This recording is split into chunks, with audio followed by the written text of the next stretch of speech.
Let me tell you the story of Timmy, who browsed the web rather silly, caught the attention of hackers and cyber attackers, and lost everything in a jiffy. So don't be like Timmy, and heed my advice. Get ExpressVPN to protect your device. Hide your browsing activity and be safe on the web. Just fire up the app, and with a click, you'll connect. So get 3 months free of the best protection. Click the link down below to start your connection. Now you've been warned, don't let hackers take their toll. But for now, it's time to let the darkness take control. This happened to me when I was 15 back in 2005. I'm 30 now, and this situation still gives me the creeps to this day when I think of what might have happened. I had a part-time job as a seaside pleasure fair / bowling alley since the age of 14.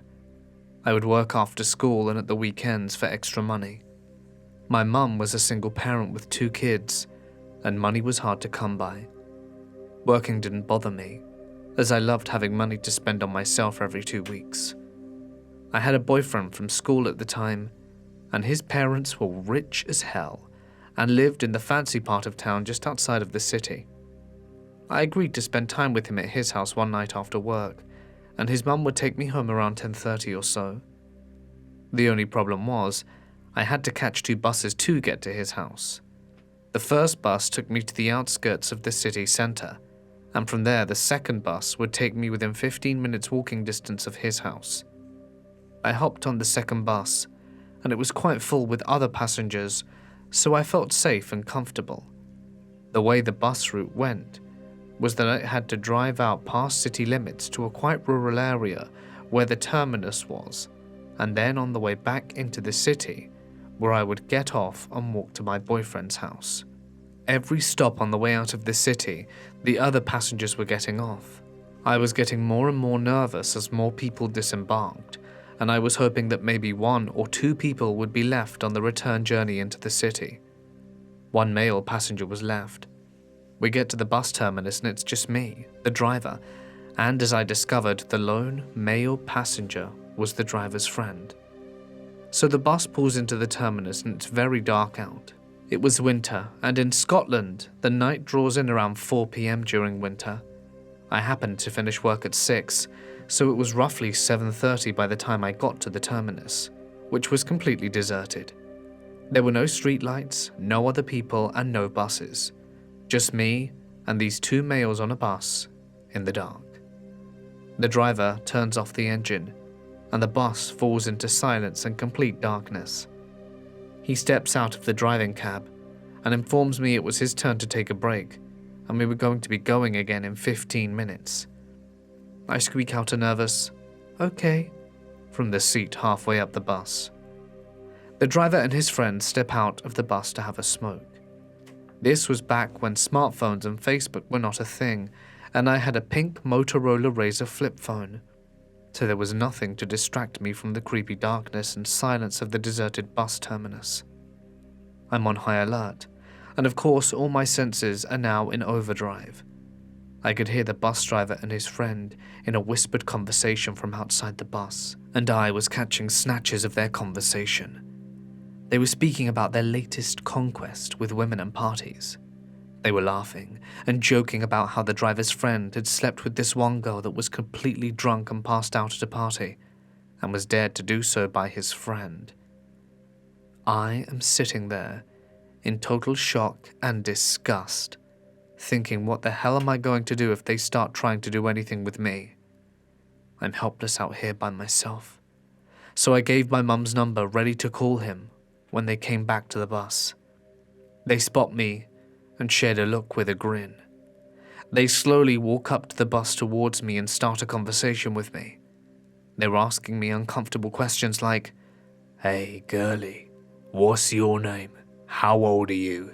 Where are you going? Do you have a boyfriend? Are you a virgin?" The questions were getting progressively more disturbing, and I was trying to be polite and answer them, but decided to give them as little information as possible without trying to seem so terrified like I was inside. This went on for a while, and they were being very leery and suggesting crude things to me. The Spanish Inquisition only stopped when from the driver's cab came a call over the radio to the bus driver. The two creeps snapped out of their interrogation of me, and the driver must have realized he'd gone over his break time as he scurried to the radio. He spoke back into the radio and said that he was just finishing up his break and that he would leave now. He poked his head around the Perspex cab door, smiled at his mate and said something like, "Got a kite short, pal." He got back into the driver's seat and started up the engine, and as the bus rumbled back to life with all the lights coming on, the driver's friend looked at me and smiled before walking to the front of the bus to carry on his conversation with the driver. I was shaking from fear. I'm so utterly thankful that he got a call on the radio. We drive 10 minutes back towards the city centre, and I press the bell to get off at my stop. The bus was the kind that only had a one-way on and one-way off, and I would have to go off from the front of the bus, past the creepy friend and driver. I wait just before the bus pulls up to the stop and practically run past them. They catcall me the moment I depart, and I can hear them laughing and jeering at me as the bus pulls away from the stop. I run to my boyfriend's house where I collapse into his arms and cry my little face off at his front door. His mum hears the commotion and comes to check what's going on. I tell her the whole story, and she hugs me fiercely and tells me that I'm safe now. She asks if I wanted to go home, and I tell her I do through my tears and sobs. So she and my boyfriend drive me home immediately, where my worried mother is waiting for me. My boyfriend's mum had called her before we left their house. My mum wanted to make a complaint to the bus company, but I, being a very embarrassed 15-year-old, begged her not to. I was scared they would somehow find me and exact a revenge. I still have a fear of being alone on buses to this day, and I try to avoid them at all cost. It was the scariest situation I'd ever been in. If his break had been any longer, I'm sure something even more awful would have happened. I don't bear thinking about it. Where did those weirdos get off scaring young girls like that? Between August 2012 and June 2013, when I was 20 years old, my boyfriend Ryan was living abroad in Trieste, Italy as a teacher. We're both from New England, and I was unfortunately stuck at home for my junior year of college. 10 months is a long time to be in a long-distance relationship. So for Christmas, my parents told me I could go visit Ryan over his February holiday, which fell on his birthday and Valentine's Day. In short, it was perfect. When the time came, I sat at the airport and said a quick goodbye and happy birthday to Ryan via text message, as I knew I wouldn't have service on the flight or at all in Europe. He wasn't able to meet me at the airport because of work, so he texted me directions about what to do when I landed in Trieste. The directions went something like this. When you land, go out to the buses, get on the C bus, and take it for 45 minutes. At the end, you'll be at a train station and I'll meet you there. It wouldn't hurt to get a map or ask someone for directions if they speak English, but if you follow my directions, you should have no problem. This all seemed pretty straightforward to me, but as I was sitting on the bus, I couldn't help but feel I had done something wrong. You know how it is. When you're helpless, you're always assuming the worst. And I was pretty helpless in a foreign country with little knowledge of the language and no traveling companion, so naturally I was worried. I decided to try and communicate with the woman next to me just to calm my nerves. Scusi, inglese? Parla inglese? She made a face and held up her fingers to show she spoke little English. Oh, grazie. I'm looking for the train station. Stazione treno, dove? I pulled out the map that I received at the airport and pointed to the train station on it. She immediately smiled. Sì, vengo con me, which I'm pretty sure means come with me. And even if it doesn't, she seemed to know where I wanted to go. And after viewing the map, how could she not? About 15 or 20 minutes into the ride, the bus stops in a really sketchy-looking part of the city. The woman stood up and made a welcome gesture with her hands. I looked around at the buildings outside and didn't see a train station anywhere. Ryan had been adamant that I wouldn't miss it, and I had only been on it for half the time he said I would be. Alarm bells were starting to go off in my head. This woman was being so insistent, yet she knew exactly where I wanted to go because I'd shown her on the map and this clearly wasn't it. She then grabbed my arm and tried to pull me out my seat. I wasn't having any of it and I said, "No, no grazie. Ciao ciao," and waved goodbye. She looked irritated but seemed to give up. I heard her mutter something that I couldn't understand in Italian, and that's when 5 dudes stood up from all different parts of the bus and got off with her. The 6 of them were clearly together, yet she had sat next to me and had not once spoken to any of them over the course of the 20-minute ride. I was more than a little creeped out, but I made it to my stop without any further incident, and about half hour later I mentioned my experience to Ryan, and the 2 of us laughed it off, joking that I could have ended up like the girl in Taken. I'm pretty sure I was just overreacting, but sometimes I really wonder. You see, Trieste in particular is known for human trafficking. A huge ring was busted in May 8 years ago.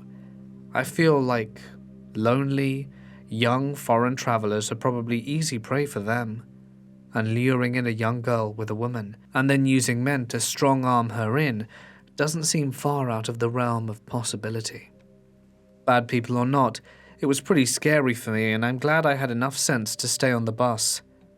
Who knows where I'd be now? Last year, I moved to a new state for grad school, and into a very nice apartment complex in a safe area just outside the city. I'm a young woman, and this was the first time I was living by myself, and the first time I'd ever had an apartment on the ground floor, so I was happy to be in such a nice area. I have 2 dogs, and every morning I take them on a 30-minute walk before I leave for work around the complex. Now usually when I take them on the walk, it's around 7:30 in the morning, so it's fairly uncommon that I see anyone else out walking around the buildings. Several months ago, however, a guy maybe in his 30s called Brad stopped me and asked to pet my dogs. They're friendly and he was polite, so I obliged. He went on to say how cute they were, and also that he had a dog, nothing weird, and we went on our separate ways. The next morning, I was in the grassy area in front of my building letting my dogs run a bit after the walk. Brad came up and immediately picked up one of my dogs like a baby and started petting her. Now for anyone that doesn't know, it's super weird and concerning for someone you don't know to just pick up your dog. I told him that she didn't like to be picked up, and he put her down and joked that I'm a dog daddy, although my dogs are a dumbass and not as cute as yours. He then proceeded to ask me what I did and mentioned that he'd just started working maintenance for the complex, but before he was a personal trainer that had recently gotten fired. After a minute I made the excuse that I needed to get going and left. I thought the encounter was a little strange, especially since I'd just met him yesterday and didn't even know his name, but there he was asking personal questions and picking up my dogs, but I went on with my day. The next day I take my dogs for another walk, and this time he's waiting outside my apartment. Okay, strange, I thought. This time the conversation was a little more concerning. He mentioned that I looked like I was in good shape, but that if I ever wanted to go running around the complex in the morning. His behavior was very alpha male macho dude, especially since unfortunately this wasn't my first encounter with a weirdly forward flirty guy. I quickly declined and said that my boyfriend and I hike, so I don't need any more exercise. He didn't seem to care, because he went on to say he'd be happy to work me out in a private session. He was a personal trainer after all, and also mentioned that if I ever needed anyone to let my dogs out while he was gone, he had master keys to all the apartments and would be glad to take them out for me. All the while, he still had not given his name. Not only that, but offering to go into my home when I wasn't there was intimidating, and this is what really put me off. After this day, I decided to switch up my routine. For the next 2 weeks we walked at a different time, and I left at an earlier time for work and took a different route for my morning walk. For the first few days, I could see him through the tree line lingering outside my apartment picking up trash, but after a few days he wasn't there anymore. After 2 weeks, I felt that surely I could return to the usual routine. After all, I hadn't seen him for the whole last week. That, however, turned out to be a mistake. The next morning we left for our walk at 7:30, and he was standing next to my car. I didn't know what to do. He'd seen me, so I couldn't skirt back around the corner. He came up and immediately began questioning me where I'd been, and said that he'd been waiting for me but hadn't seen me. I said that I'd been here, that I'd just switched our walk routine up every once in a while to keep the dogs from getting bored. Lie, they're happy to walk whenever. He was obviously upset and angry by this and scoffed. Then he said the thing that really made my skin crawl. He said I was lying, and he knew because my car hadn't been there. I never told him which car was mine, never spoke to him or saw him while getting into it or out of it. So this, to me, meant he'd either been watching me while I didn't know, or he had somehow gotten my car model from my renter application. I quickly made the excuse to leave and didn't go on walks for the next month. This all happened within the span of 3 weeks. For the next month, every time I walked outside, I peeked around the corner to make sure he wasn't there. I installed a security camera, set my alarm every day when leaving, and contemplated saying something to the apartment managers, but I didn't have his name. The complex is pretty big, so the maintenance team is large, and I felt like saying a 13-year-old white dude would be a waste of time. Thankfully, not long after, he disappeared seemingly for good. I haven't seen him since, but it's definitely made me more paranoid about living alone on the ground floor. Creepy guy, whoever you are, please, let's not meet again. The following story takes place 5 years ago, which would mean I was 22 at the time. While not a real looker, I do have a baby face, and creeps and/or wannabe pedos come up to me on the regular. I look barely legal with makeup on, and as a young teen on the regular. I'm female, which in most cases makes me physically weaker than the grown-ass men that try to approach me. I'm about 162 centimeters and tend to wear somewhat baggy clothes, which adds to my childish look. I guess around 9 PM I got on the bus I usually take and somehow managed to snag a seat. At the next stop I glanced around to see who got on the bus, trying to see if there were any elderly people or just generally someone that seemed like they needed the seat more than me. That's when I noticed this plain-looking man. He was casually but decently dressed, and somewhere between lean and slim. He had a short buzz cut, probably to hide the fact he was starting to go bald. But what I remember most vividly were his eyes that were staring right at me. I started to feel uneasy. At most, people diverted their eyes after a time in situations like this. Now I know I tend to be a bit paranoid, so I tried rationalizing. Right after I looked away and through the window, it could just be that he was tired after a long day's work and wasn't looking at me but kind of through me, without even realizing it. It has happened to me before, but there was something off about his look. It didn't seem blank, tired, or aloof. It was intense. I slowly looked back and looked at him again, only to find him still staring at me, with that same focus. I tried acting as if I could just look around. That's when I went back to looking at the window. I could see his reflection in the glass, so I kept an eye out for him. I still didn't feel afraid, just uneasy, since there were a lot of people on the bus, as well as quite a few stops until mine, and I was still convincing myself I was just being paranoid. The next stop came, and the next, and the next. He didn't get off. The only thing that changed was that there were significantly fewer people on the bus, and he took the seat 2 rows in front of mine. However, instead of facing towards me as a normal person would, he was turned to the side, which gave him a good view of me and the doors. I thought of getting off a stop early and just walking home, but quickly disregarded the idea, since that could provide him with more opportunity to corner me somewhere if he indeed tried to follow me. So on to my next plan. I tried to act like I was oblivious to his intense staring. I'm not sure how convincing I was, since most of the time when I tried to fake something, I tried to get the perfect blank poker face. He didn't seem to change his behavior though, so I tried telling myself that at least I didn't give off the vibe that he was scaring me.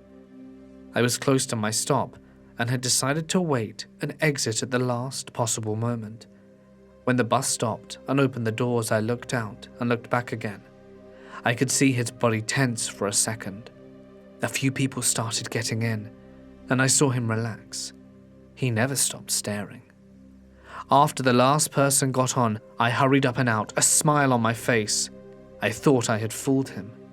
Unfortunately, he jumped almost at the same time as me and managed to get off as well.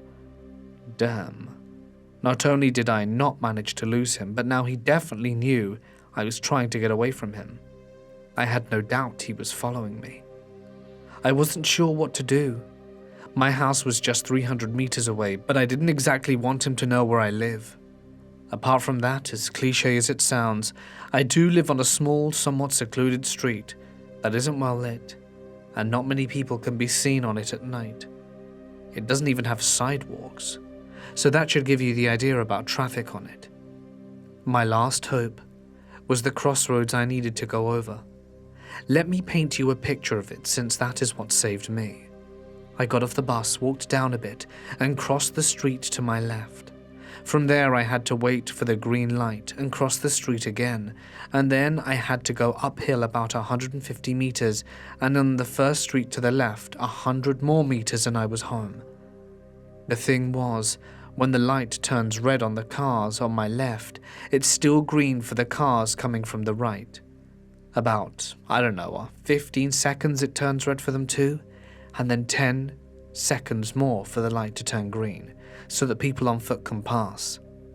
I couldn't be sure, since it's not a small city or neighborhood I live on, but I hope he wasn't from around, and that he wouldn't know about the traffic lights. So I tried playing it cool, pretending not to notice he was constantly about 2 meters behind me, like a freaking not-so-subtle shadow. As luck would have it, there wasn't too much traffic coming from my right, but there was some.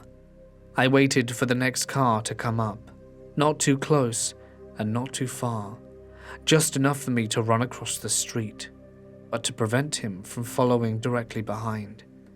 I remember hoping he wasn't from around here again before I started running. I guess he wasn't expecting that. I glanced quickly behind me and saw him starting to cross, but then backing up, since there was still traffic coming from the right. This is when my luck doubled. A bus was heading my way to the stop that's right beneath the corner of my street. I'm pretty short, so I maneuvered my way through the crowd of people that just formed, hoping he'd lose track of me, since most of these people, as most people in general, were taller than me. I managed to get to my street, but I figured he couldn't be too far behind. I didn't want to run up straight to my house, since he could easily spot me, and decided to crouch between 2 parked cars right at the corner. I figured it was a good hiding spot. The street was dimly lit, and I could peek through the car window, but he couldn't easily see me. After a few seconds, he was there, right at the corner. I could see that he was breathing somewhat heavily, and he just stood there. He peered into my street as if straining to see if I was somewhere in the distance, even though it was dark. I was so scared he could somehow see me. Then he looked up ahead of him. With the same expression, I didn't dare move, and after what seemed like an eternity, he decided to go up, instead of on my street. But I still didn't want to move. I kept thinking what a stupid decision he'd made. There was no way I would have gone up fast enough for him not to see me, had I went there. I was afraid he'd realize and come back. After a while, I honestly don't know how long, it could have just been seconds, I figured it would be stupid for me to wait for him to come back, so I rushed home. I made sure everything was locked after I got in, and was never so glad to see my dad was home. In hindsight, I could have just called him and asked me to pick me up at the bus stop. I have no idea why that thought never crossed my mind. It would have been the smart thing to do. But it was very clear to me that that guy had some seriously messed up intentions, and I'm so relieved I managed to get away from him. When my abusive stepfather left, my mother had a breakdown, and my 12-year-old self was left to take care of my 7-year-old brother and 5-year-old sister. As my siblings became preteens, our family dynamics changed. I remember the day in question, a haze almost like a dream you only remember snippets of. My siblings had been driving me crazy for days. It was a school break, and I was feeling unwell at the time and had asked my brother if he could wash the few dishes in the kitchen. He agreed after resting for a few hours, and I had made my way to the kitchen to cook them dinner. However, the dishes had not been done. I called my brother in from outside and asked him why. He laughed at me, and after a few minutes of me trying to explain to him how we all needed to help each other, and I didn't ask much, he just laughed at me. I tried to reason with him, and he continued to laugh. Then he pushed past me and stormed into his room still laughing. It was like a switch just flicked and I yelled, "Don't you laugh at me," only for his laughter to intensify as he slammed his door shut. So I stormed into his room and tried to explain to him that we just needed to help each other. However, his laughing assault didn't back down. I ended up launching myself at him, wrapped my hands around his neck, and spat out, "Go on, keep laughing." I saw him turn bright red and gasp, clawing at me, but I couldn't stop. It was though I had no control. My sister had witnessed our altercation and ran for help. Unfortunately, the adults on our street were at work, so the only help she could find was the neighbor's 12-year-old son. By the time they reached my brother's room, he had turned blue, and he was limp. My sister screamed at me to get off and that I killed him. I turned to her and started towards her, the fear in her eyes as she ran. It was like watching myself, yet having no control. I chased after her, and she ran through our back garden and towards a small woodland area. I ran after her, and on the way, spotted a small axe I used to chop up wood and branches that grew into the garden, and picked it up. The neighbor's kid had ran to try and find an adult. I saw the jacket she was wearing hiding behind a tree, and I swung the axe hard as I could as she ducked, and I missed. As I tried to pull the axe from the tree, I saw my terrified baby sister cowering into a ball, sobbing. I heard the neighbor's kid running to her aid. He hadn't been able to find an adult, so had come back to save her. Stunned, I walked home and slowly walked to the staircase to my brother's room. He had come to at this point and looked me in the eyes before raspily saying, "I'm sorry." Feeling empty, I walked into my own room and broke down. When my sister got home, she ran a bath and walked my zombified self to the bathroom and said, "This'll make you feel better." When I left the bath, my brother had done the dishes. They all stood by me, and although they don't remember much of it now, I will never forget the day I snapped and almost killed my siblings. I am now a 30-year-old man, and have a complicated medical heart condition, and am a pacifist. I haven't hurt anyone or tried to since. I'm the kind of person who gives bees honey water when they're dying and love all living beings, and the thought of putting anyone in pain, like during that day, scares me to my core. I hope it's a part of myself that never surfaces again. My boyfriend John and I went to hang out with his best friend Mike and his current girlfriend. She knew about a party that was going on with some of her childhood friends who had just finished high school. We arrived to the middle of nowhere, and a bunch of people were hanging out in the front yards of a few homes, drinking beer and just hanging around. It was very strange to me, and we felt very out of place. People were whispering about us and pointing. I assumed it was because it was a small town where everyone knew each other. Some other boys started mocking my boyfriend's shirt, a Lacoste polo. "You a rich boy, huh? You think you're better than us?" My boyfriend was not rich. He got a lot of hand-me-downs from his boss after he gained a few pounds, but we just laughed it off. After a little bit of just standing around, someone decided we should go into the friend's house who had a pool. We all followed, thinking someone's actual home might be less strange than just hanging around in random front yards. When we arrived, there were some girls in the pool fully clothed. They seemed nice enough, just drunk. Some people are hanging around in the driveway, and I have a prosthetic leg, so I get tired if I stand up too long. I sit on the back of a truck, and after a while the dude approaches us and sits down next to me. I was pretty naive at the time and never received much attention from the opposite sex. I grew up in a small town in a different state, and we were in Georgia, whereas I grew up in Texas. The dude started telling me how he was from New York and asking me questions about my life. It was then he put his hands on my knee and made a comment about my looks, saying I was cute or whatever. My boyfriend was there, and I felt safe enough to not react, but my blood was boiling. I shrugged off his comments and laughed it off. I tried to act uninterested, but I was frozen in an uncomfortable state of weirdness. I had no idea where Mike, John's friend, was, much less his girlfriend, who actually might know these people.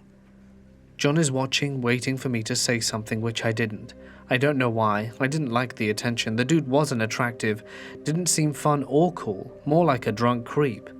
His hand started moving up my thigh, and I'd said something like, "Yeah, I'm not that interested, that's my boyfriend right there." Oh, that's okay, he doesn't seem to mind." His hand was about to get to my crotch when my boyfriend grabbed him by the throat and told him to get his hands off her. He started to get scared and was apologizing when someone ran out the woods and tackled my boyfriend. It was the owner of the home. He had been passed out in his truck for the past 4 hours, but had come to in time to see a complete stranger choking out his friend. 3 guys ran up on him. He managed to fight 2 of them off, but the host of the party had him in a headlock. He held him until he almost lost consciousness. They fell into the ground with the host on top of him, pressing down on his throat and cutting off his ability to breathe. I tried to hit them and beat them off, but he had a glazed look in his eyes and seemed determined to kill. I laid in on him, digging my prosthetic knee into his back. John's friend was nowhere to be seen in the party, and when the host finally let him off, we run to our car. Mike and his girlfriend were close behind, obviously aware what was happening the whole time. The next morning, the whites of John's eyes were all red and full of blood. He almost died. I really believe that. We decided to go to the cops. This was a place called Rockdale County, a backwoods, nasty country town. I didn't realize how terrible it was until we were inside the sheriff's office. They claimed they had gotten a report that I had taken my leg off and beaten people with it. Not physically possible. And they said the only way we could press charges was that if we all went to jail, because it was all hearsay. And the cops themselves claimed that they, their family, friends, would never assault someone unless they deserved it. We ended up having to walk away. I'm really upset that the own law enforcement of the town didn't care about the truth of what happened. Returning from a visit with family, I took a Greyhound bus from the airport to Humboldt County. I typically would have flown into San Francisco, but for some reason, I must have flown into Sacramento or LAX, and I don't remember why, being that it was so many years ago.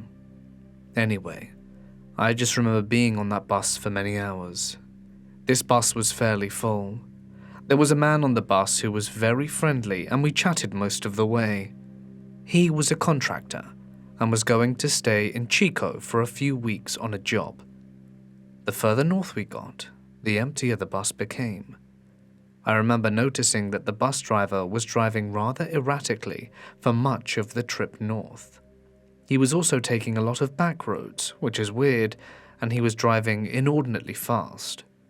I was noticing that, with each stop, there were fewer and fewer people on the bus, until the only people remaining were myself and the contractor that I had been chatting with. I became very uncomfortable, as I knew that once we got past the Chico stop, there wasn't going to be many more stops, and we could be in the Redwoods. And I was the only person that was probably going to be on that bus, because the contractor was getting off in Chico, and I was fairly certain that at the hour of the night we were traveling, there would likely be no other people getting on wanting to go to Humboldt County. I felt very uneasy about this bus driver, and I remember just putting my hands on my head and praying and asking God to protect me and give me a sign whether I should just get off the bus in Chico, where the man was getting off, and simply get a hotel and hop on another bus in the morning. I was really nervous about telling the man that I felt uncomfortable, as I didn't really know him. Well, and I didn't want to be a burden to him. After a little while, the man turned and asked if I felt uncomfortable. He told me that he felt really weird about me being by myself on this bus. I knew at that moment someone was watching over me. The man offered to pay me for my hotel room. I accepted his offer, and he did pay for my room and was the nicest man ever. He didn't try to come into the room or anything like that. He even paid for the brunch they had there at the hotel in the morning. Anyway, I'm really glad I didn't stay on that bus. I honestly don't know what would have happened if I would have. I usually sit in the front of the bus, maybe because I'm very close to an entrance, maybe because I feel more secure close to the driver. I just hang down my head listening to my headphones, but always with one of them because I want to hear what's happening around me. This was the first time I'd seen him. I hear when he started to speak with me, and I put down my headphones. The bus was quite empty. It was just me and one other person far at the end of the bus. The driver was between 30 to 40 years old, a little overweight with blonde hair and a few days of stubble. "You heading to work?" "Yeah."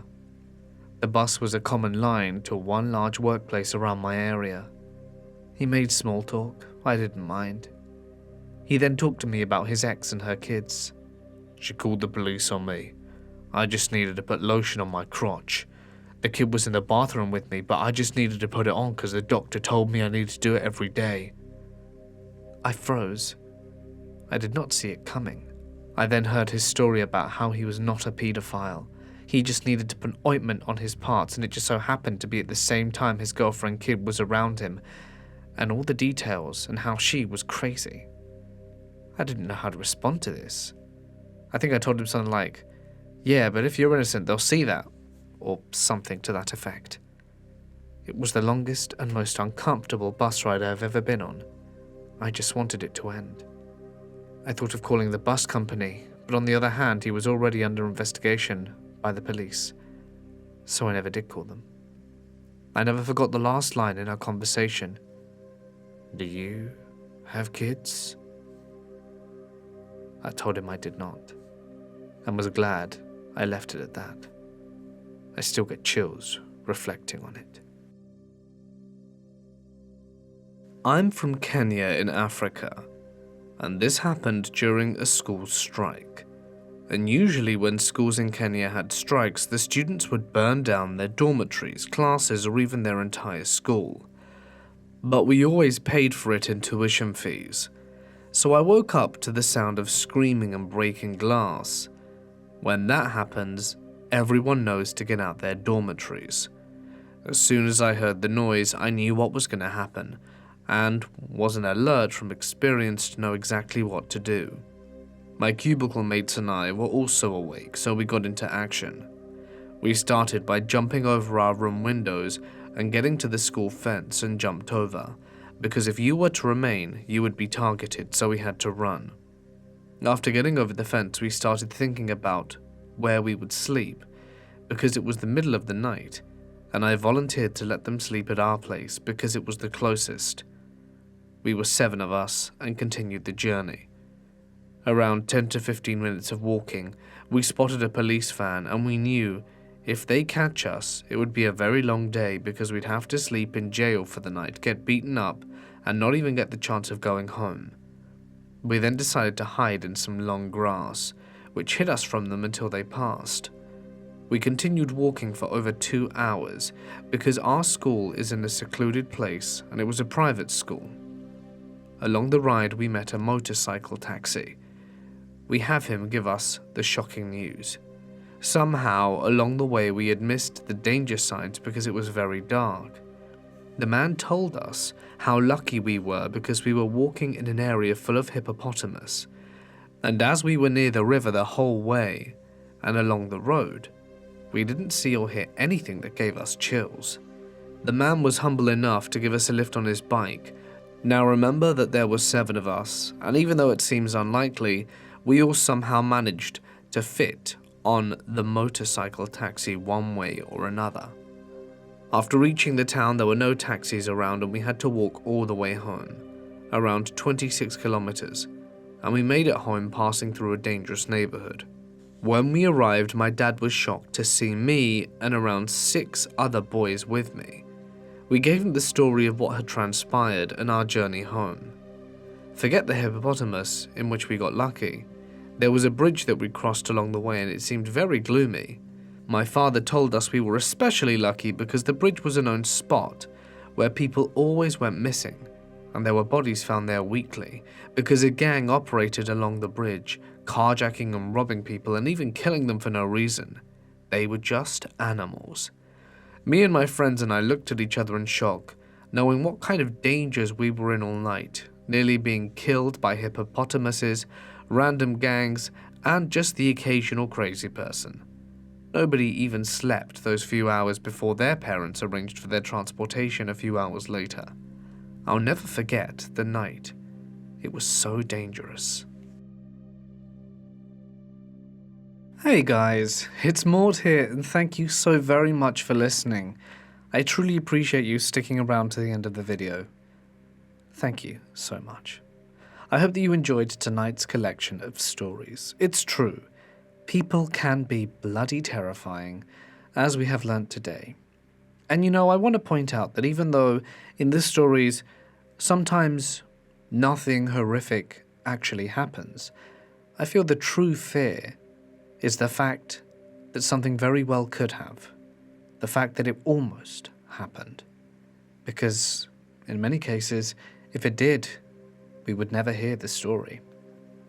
I'd like to give a huge thank you to all my members and patrons whose names can be seen on screen. You mean so much to me. Thank you so much for your continued support. It really helps with the upkeep and running of the channel, more than you can ever imagine. Thank you. Hopefully you enjoyed today's video. You know what to do if you did. And if you'd like to hear more, you can find links on screen now. But until then, stay awesome, and I'll see you in the next one.